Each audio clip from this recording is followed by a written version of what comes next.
I don't understand. Wuthering Waves is running 2 banners at once. I'm poor. Yo, what's going on? Yeah, we're back with another Wuthering Waves video, and today I wanted to go over the 1.4 second half banner. We don't know a lot about Camilla yet. Once Camilla is here, I will cover her. I'll put guides out on her, all that whole 9 yards. But I wanted to get this video out before I'm AFK for a week, and I wanted people to just discuss and have an open mind about the second banner, because first half is going to be Camilla. Second half is going to be Xiangli Yao and Yinlin, which are both very solid units. So both of these characters not only have great synergy with each other, but they actually have very good synergy with other units as well. And so they're not bad. Just straight up, before we get into my personal opinion, the pull value, who I think you should be pulling, what weapons I think you should be pulling or not pulling, etc. Both are good. I want to make this very clear. There really isn't a bad limited character. However, I do believe that there is a clear favorite in this situation, which would be Zhang Liao. But so let's discuss this. With Yinlin, Yinlin is a sub DPS. Now, could you make her a main DPS? You could. But at C0, it's really not as efficient. You really want to kind of throw her on the Moonlit with Heron set. This ratio is insane. 115 over 210 is kind of crazy, but my girl's account, she's goated. But so, this is really the best way to run her due to the fact that her whole kit is basically around coordinated attacks. So once you get her forte up, you slap down on that forte, you hold down, and then you get, I believe it's like 18 coordinated attacks, 1 coordinated attack a second. Her concerto energy isn't that bad to refresh if you know how to use it, but if you mess up on her rotations, then it is a little annoying to get. And unfortunately, she does suffer from the fact that there aren't great rectifiers that aren't hers. Abyss Surges could work, but they don't really assist in the way that her rectifier does, String Master. But, she can be used. She synergizes perfectly with Zhang Liao. Absolutely, there's no denying that. So her outro skill is going to say the incoming resonator has their electro amplified by 20%, which is great because Zhang Liao is electric, and their resonance abrasion damage amplified by 25% for 14 seconds. Why is that good? Is because Zhang Liao skills are all based off resonance abrasion damage. Resonance abrasion damage, resonance abrasion damage, resonance abrasion damage. So this is the perfect character for Yinlin. Palchero still synergizes because technically he's an electro character, but his burst is in the combination of normal attacks and resonance abrasion, so Yinlin her outro isn't that great. So Yinlin really, excuse me, that is the only character her outro 100% synergized with at the moment. If you plan on not running Yinlin in a Zhang Liao team, because I actually personally, I don't really like this team that much. Wow, the Boba's insane. It kind of threw me off. I don't like this team that much because it is a hyper carry team. So mainly your rotation would be you start on Yinlin or Zhang Liao, whichever. You swap to Verena, you do 3 attacks, get her Concerto energy up. You get Yinlin's Concerto up, her outro up. You pretty much Concerto down with, you Forte. Then you do the Heron, you swap into Zhang Liao, and then for those 14 seconds, you do his Echo, whether we'll go over his Echo options in a moment, and then you burst and you stay on him. I like quick swapping. It's just a personal preference. But I can say this team is a phenomenal team in the video game and is a top contender. Holy Boba! Boba. It's a great team, right? Just objectively. I don't like it, but it's a great. So if you don't have Zhang Liao, and you don't plan, or you do have Zhang Liao, but you're not planning to run them with her, who could you run her with? Well, so the thing with Yinlin is the positive thing is that she still does really great damage. So if you wanted to really use someone like Encore as a main DPS, if you wanted to use it with Jinxie, because she technically has those coordinated attacks, it could work. If you wanted to use it with Xiangli, in that situation, you really need to build up her, her stats and make sure that those coordinated attacks do a lot of damage, because her outro still is not really helping them. Excuse me, it's possible. I don't really like her on Jinxie as much personally.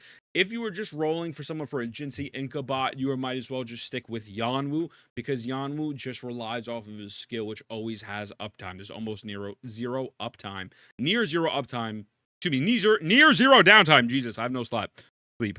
Near zero downtime with Yanwu.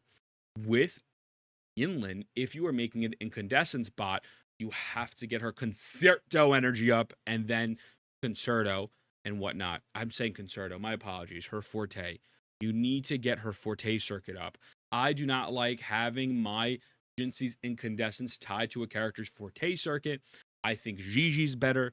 I think Yanu is better, and Yanu actually requires almost no investment. So, again, not a bad option, but not the most optimal. And I feel like for me, that is really the big ticket or the big thing with Yinlin is that if it's not Zhang Liao, it's not that it's bad, but there's just other options, right?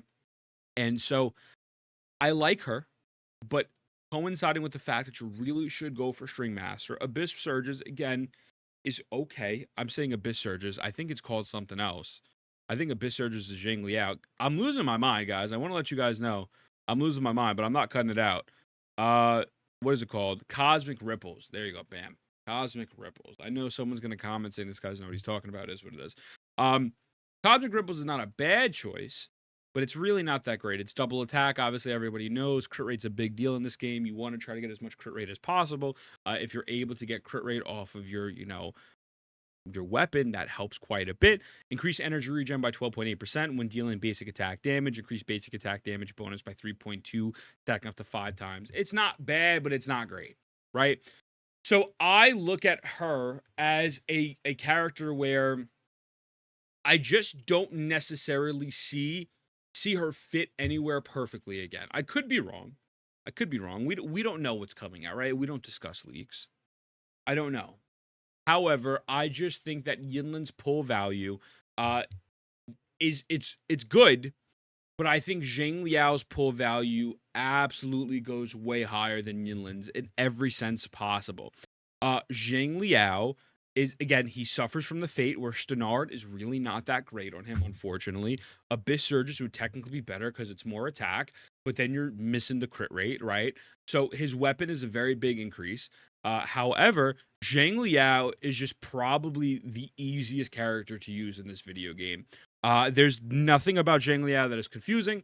There's nothing that's complicated. There really is no downside to him. And you could say, well, Ethan, if I don't have Yinlin, who am I going to run? I picked Changli because Zhang Liao is a great team. Now you could say, well, I don't want to use Changli and Zhang Liao because I want Changli on another side. Okay, well, Yang Yang absolutely slaps. Shout out to my boy Osteo. Yang Yang slaps with Zhang Liao, and I'm not trolling. The reason why Yang Yang absolutely slaps with Zhang Liao is due to forget cons. Let's just talk about C0. Restore 4 resonance energy per 5 seconds for the incoming resonator. She is giving him massive particles for the fact that he needs his burst. His damage comes from his resonance liberation. As you can see, all of this is resonance liberation damage. His forte, resonance liberation. He needs his resonance liberation. And so you get a free character who's pretty much assisting, and they're not giving you the electro amplification, but they're getting your burst more consistently on top of a Verena buff, on top of a Shorekeeper buff, whichever one you want to go with. They're both very valid. It just makes life a lot easier. And it's a situation where I'm looking from a low spender / free-to-play perspective, where yes, idealistically, Zhang Liao and Yinlin might objectively be a better team, but it is not required. Zhang Liao legitimately also solos the content in the game.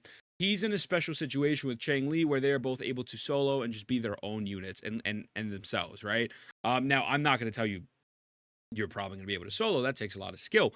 But the point is that if we're looking from a perspective of I need to take a step back, I need to not spend a million Astra, I cannot spend a lot of money, then I think Zhang Liao is 100% worth it. Even though he was free, he is still a top-tier DPS. The only reason Zhang Liao is not T0 is because Jinxi exists. That is the only reason. If Jinxi did not exist, this homie is T0. But he's T0.5, and that's not that big of a difference. He, excuse me, hits massive crits all the time. And so he is just a very good character. So if you're like, oh, well, they gave him out for free, what I missed, it's not a Dr. Ratio situation. This dude is goated. I cannot say enough praise about him. And again, you really can just use Yang Yang. You could just use Yang Yang. Just CC built into her kit. And he also has CC built into his kit as well. He's a jack of all trades, right? So if you're asking me pull value, I say Zhang Liao. and his weapon. If you don't have his weapon, I say go Abyss Surges. Stenard is really not that great. It is what it is. Even though it has crit rate, it is just not enough attack. You will get more attack from Abyss Surges since it's double attack, and the attack value here will be more. And then you just have to get really good. Now, the other thing with him is he can run 2 Echo sets, right? So as with Yinlin, obviously if you made Yinlin a DPS, you would put the Electro set on. But the other portion is he can run Lingering Tunes for the people who like non-intrusive echoes. You would use Lingering Tunes if you were using a hyper carry situation. If you do not like hyper carry, I do not like hyper carry. This is not the Echo set for you.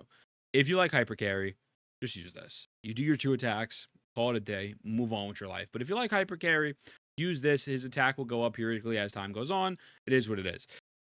It's just good stuff. It's just good stuff. So, realistically, there really is no downside to pulling him because again, you could still get Abyss Surges for free, but I would recommend getting that weapon, especially if you are deciding on skipping Camilla. Excuse me. I think Yinlin is honestly a safe skip. A safe skip. I know a lot of people use Yinlin Rover when it first came out, but there are just better teams now, as the game has progressed. So I think if you have money, in a perfect world, get both. And if a perfect world, get both and get Xiangli Yao's weapon, and you could skip Yinlin's weapon. Although Yinlin's weapon's amazing for Encore. If you don't care about Encore, it doesn't matter, right? So obviously in a perfect world, you would get both. But if you say, hey, Ethan, I have very limited resources, which character do I pick? I can't pick both, and I can't pick a weapon either. I would still say go Xiangli Yao. Everything about Xiangli Yao is better. It's just, it is what it is. He is a better version of Colchero. I have guides up on both of these characters that go in depth. But yeah, I think his pull value supersedes Yinlin because, again, realistically, as a sub DPS, I think the game is in a little bit of a weird spot where if it's not as universal, their outro skills, it's a little hard to work with them, right? And so Yinlin and Gigi, I think, are in a weird spot in regards to that. So that's why I'm like, I don't know. Like, I personally don't think Yinlin's a T0 unit. I don't. I just really don't.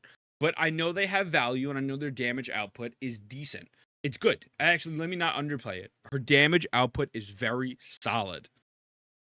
But is that worth your Aster? I don't think so. I don't think so. I think you'll just get enough from him, and Yang isn't bad either. And again, gives more CC on top of his CC. So yeah, that's my thoughts. You can tell me why I'm wrong or why you think I'm wrong or whatever. At the end of the day, you're wrong, and your mother loves me more than she loves you. I love you. I'll see you in the next one. Mwah.